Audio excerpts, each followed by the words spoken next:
Thank you, Mr. President and my colleagues.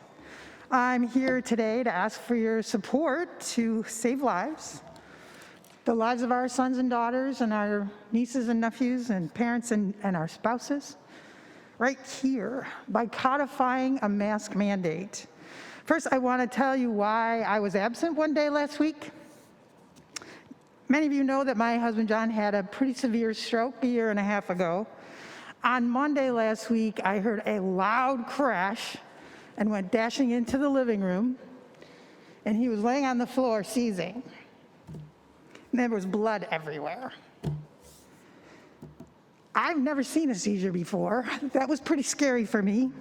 I was afraid he was having another stroke. He was completely unresponsive. His eyes were glazed over. It was horrifying. I called 911. And once we were in the hospital, the doctors and nurses were amazing, and they rushed to take care of him. I was allowed to come in, but I was told I would have to leave once he was admitted to the hospital. The hospitals do not allow any visitors.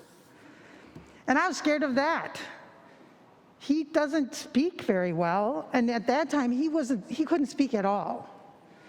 And so I was going to have to just leave him there in that circumstance where he couldn't answer a single question.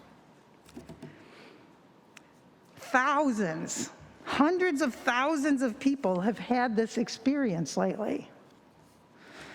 I was told that it was possible that that seizure was caused by COVID, and they couldn't even admit him into a room until they knew whether or not he was COVID positive, because of course the hospitals separated, right, the COVID and non-COVID sections.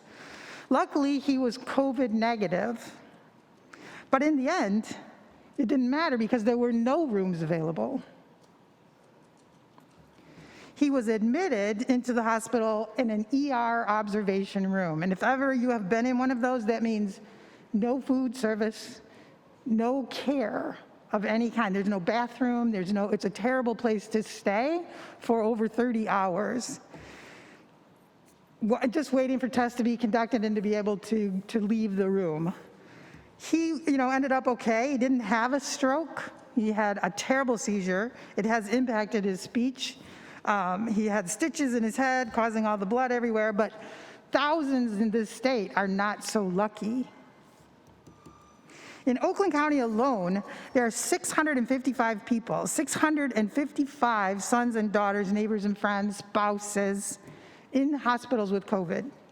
Across the state, yesterday, 2,560 ICU beds were occupied, leaving only 614 beds open for heart attack victims, stroke victims, victims of accidents, influenza, anything, including COVID. Limited beds. So our friends with strokes and heart attacks and other serious conditions, seizures that break open someone's head, they might not get the treatment they need because the hospitals don't have the staff or the beds. In John's case, I stayed in the ER, I never left, and so I could help take care of him, but the hospital staff, it's an ER. They don't do care there. They did the best they could, but it was crammed with people. There were people everywhere. No room. At the end, no room for the right kind of care.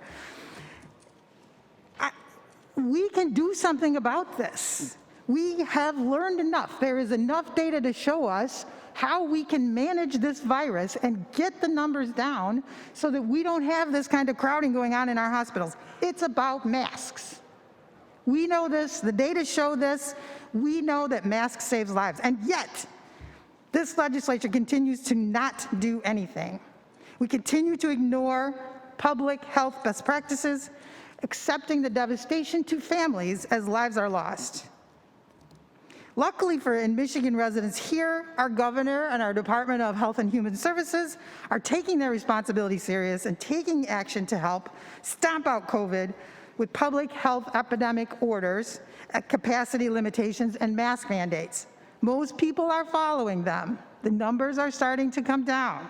But more would if everyone in this room supported them and worked together to codify a mask mandate. We could do that and reduce the burden on the state, help our medical providers and hospitals, stomp out COVID while we are waiting for these vaccinations. We could do our jobs and save lives if we act. We're running out of days. Let's do something today. Let's codify that mask mandate.